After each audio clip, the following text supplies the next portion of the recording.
د چین د جاجیانګ ولایت په هانګجو ښار کې د 19مې دورې آسیایي لوبې د سپټمبر په 23مه نیټه د ځانګړو مراسمو په ترسره کېدو سره پیل شوې او د اکتوبر تر 8مې نیټې پورې به دوام وکړي.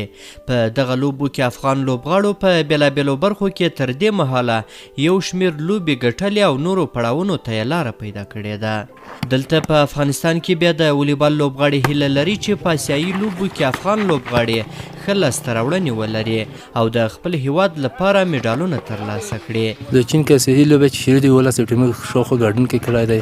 زه د خپل افغانستان ټیم ته غواړم چې په عالي درجه سمې لوبه بریا ترلاسه کړم، د خپل افغانستان نوم او نشان لوړ کړم.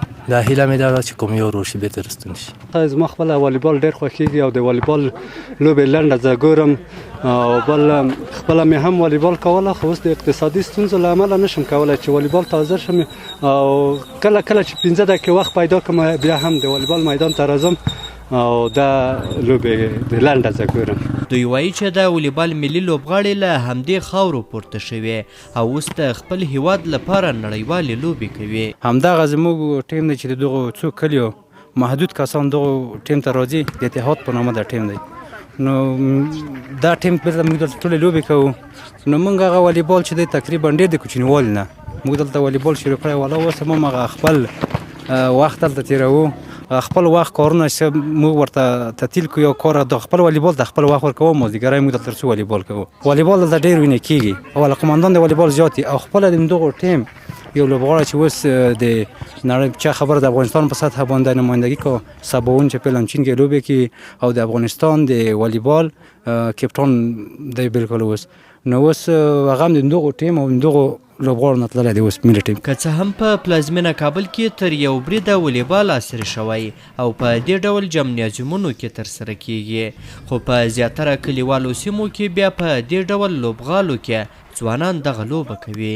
دغه خو د هر ورزشکار هیله چې ملي ټیم ته ورسېږي او شخصا خپله مې هیله ده او ملي ټیم ته ورسېږم او د افغانستان په نمایندګۍ په جهان کې لوبې وکړم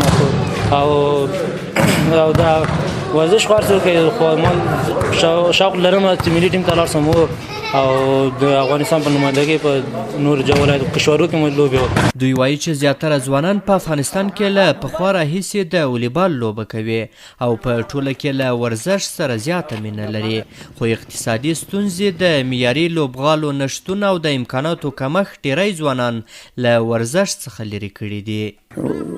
امکانات خو بیخي په صفر دي، خو متاسفانه تر اوسه پورې حکومت نه بتوانېدی چې موږ سره کمک وکړو. ټول کمک موږ د والیبالرو په خپل مالي لګښت باندې ده، چې که توپ وي که جال وي دا ټول خپل مالي لګښت باندې کوو. د والیبال دغه لوبغاړي وایي چې دوی هیله لري د 19مې دورې په آسیایي لوبو کې افغان لوبغاړي په ټولو برخو کې ښه لاسته راوړنې ولري او په خپل زیار او کوښښ سره د خپلو هیوادوالو پر شونډو مسکا راولي. الحمدلله دا د شکر ځای دی چې موږ ملي ټیم پیدا کړل په هر عرصه کې، که والیبال دی که کرکټ دی که هغه فوټبال دی که هغه د نور بخشونه دي د سپورت.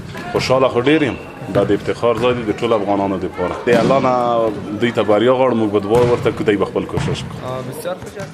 زه ډېر خوشحال یم چې زموږ لوبغاړي هلته لوبیږي. زه ټولو ته د بریا هیله لرم او غواړم دوی د هیواد لپاره ویاړونه راوړي.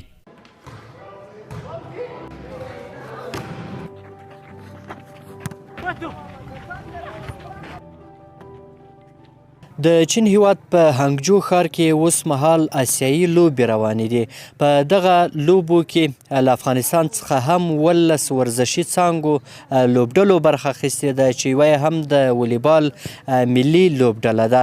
د والیبال لوبه په افغانستان کې یوه دودیزه او پخوانۍ لوبه ګڼل کیږي چې د ښارونو په ګډون په زیاتره کلیوالو سیمو کې د ځوانانو له لورې دغه لوبه ترسره کیږي.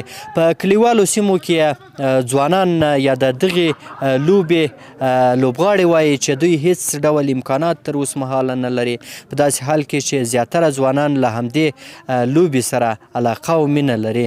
د دوی په خبره چې حکومت او نور اړوند هغه برخې چې په دې برخه کې کار کوي باید دوی ته معیاري لوبغالي او دغه راز نور هغه اړین توکي د لوبو کولو لپاره برابر کړي.